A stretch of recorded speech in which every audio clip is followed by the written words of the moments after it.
everyone, I'm Sadie Thoma, Director of US Ads Marketing at Google. AI is supercharging marketing. While our core role as marketers is the same, which is to build brands and drive profitable growth, the way we do it is changing.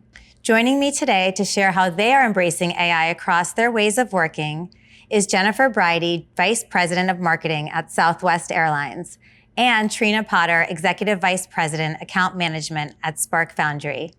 Jen and Trina, welcome. Thank you for being here. Thank you. Yeah. So let's talk about your roles at Southwest and Sparks Foundry. So Jen, tell me what you and your team are responsible for at Southwest. My role and responsibility is to drive affinity and create quality demand for the Southwest brand and really all the products. Under my purview really is everything from marketing strategy to product and life cycle marketing, as well as paid media and sponsorships, and brand content and strategy, as well as, can't forget, what I like to call is our engine within marketing, which is our marketing operations, right? That's our digital activation group and campaign management. Trina, why don't you tell me about your role in your team and what you all do at Sparks Foundry? At Spark, I oversee all media strategy and investment. And so that includes all paid media, every channel. And so we have centers of excellence for every media channel with leaders. And so after Jen's team sets the business strategy, we then use media to help solve those business challenges. Jen, in any of our industries, there's been a lot of changes and ups and downs, and there's a lot going on. How do you stay connected to the latest trends and insights from your audience? And how does that impact your marketing strategies and your approach? Yeah, I think, for us, it's consistently getting back the feedback from the consumer and having ongoing studies out there and learning through our customer insights team. And, the shift within travel over the last few years has really evolved the whole industry. A few years back, I would say it was really about, the high frequency business traveler. Now they are still the road warriors. They're out there, but it might be whereas they might have been giving us more than 30 flights a year, they might be in the high 20s. And so what you're having to do now is fill our planes with more infrequent customers or net new flyers to Southwest. So it really is about opening up the aperture of demand. For us, keeping attuned to how those things are shifting and then leveraging AI to scale those insights and that feedback loop for us is critical.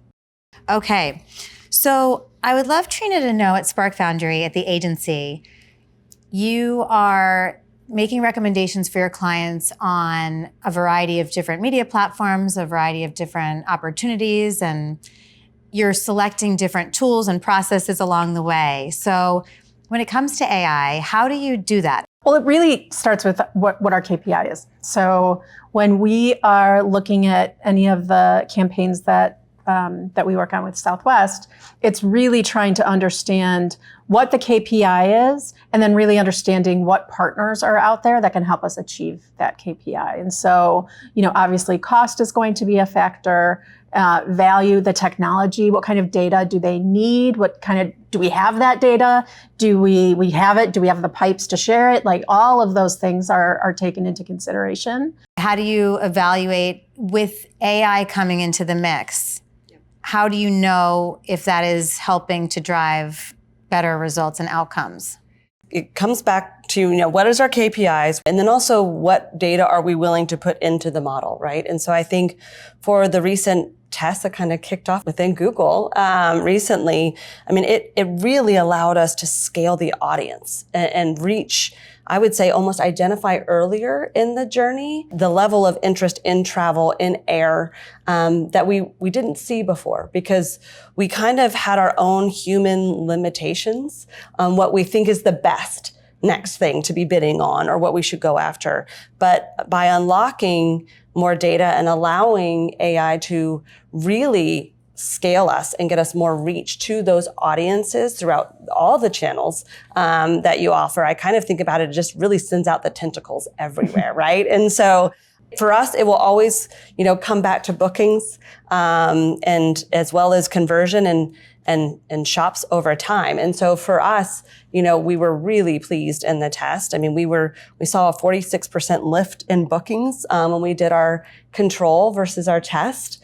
And so for at the end of the day, it's that quality demand in this instance that we're talking about. During a time now when there is a lot of change, how do you navigate change management with people that maybe are used to doing things a certain way, and when you introduce new tools and solutions, it's not always easy. No. How have you done that? Yeah, well, change management's interesting. I mean, I think you have to have endurance and you have to be persistent. And so I think it's coming back to the context of what you're trying to solve, the value at the end of the day that you're trying to generate on behalf of whether it's your people or the company, and reinforcement of that message again and again and again. And I think storytelling is really important, and I think it's a lost art sometimes. I think we get really focused on the numbers and the charts and lose the narrative. So I think understanding the art of storytelling in that is really critical. How do you envision AI transforming the future of marketing? Jen, I'll start with you. I think there's a broader opportunity for it to really shape our strategies more, kind of as we talked about earlier in the test that we had done earlier in the year, right, of identifying audiences that we don't have visibility to within our own ecosystem today. Mm-hmm. That's great. And Trina? I think it'll change everything. And so I imagine that AI is only going to make what today looks like be night and day different in the future. And so for me, I'm one of those weird people who actually really likes change. I get invigorated by it. I get excited about it. And so I really see my job as getting everybody to come along with me to be excited about it. Because I do think the potential that AI unlocks, I feel like we don't even really fully understand yet. And so I'm really excited to see what that's going to look like. I agree. It feels like we're scratching the surface, right, even though it's feeling for a lot of teams right now like a lot to learn, like a big lift, there's a big change happening, but we're really just getting started. So to any marketers out there or agency execs out there who aren't yet taking some of those strides forward, they have yet to dig in, what would you say to them? I think just taking that first step and understanding what it can actually do and how it can be life-giving to you and your agency partners so that you can free up your people to focus on other things. I mean, Jen really hit the nail on the head. It's what can it do for you? Because it doesn't have to be all or nothing. And so I think being resistant to it is only going to hurt your business in the long run. And so it's figuring out what does it look like for you. And it really is that risk assessment. It can be by inches, but you got to start. Yeah. You got to start. Jen and Trina, thank you so much for the time today. I truly enjoyed our conversation. Really appreciate you being here. Thank you so much. Thank you.